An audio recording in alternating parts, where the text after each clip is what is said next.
Bună, Damian! Mulțumesc frumos că ne acorzi ocazia să discutăm puțin cu tine.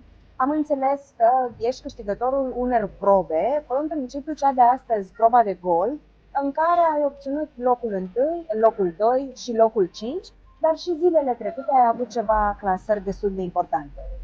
Da, m-am clasat și în prima zi pe locul 1, în proba de Gold Tour.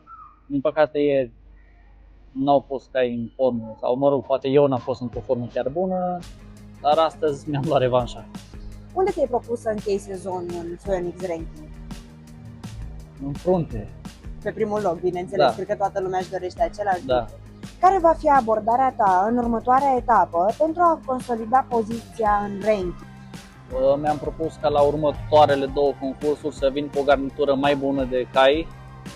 Acum am venit oarecum cu garnitura a doua și să vin cu o serie mai bună de cai să Te ajute să mă ajute, evoluezi da, cât mai să mult în obțin cât mai punctaj. multe puncte. Am înțeles. Îți mulțumim foarte frumos. Felicitări pentru premiile câștigate. Mulțumesc Și sperăm să te vedem în topul pozițiilor.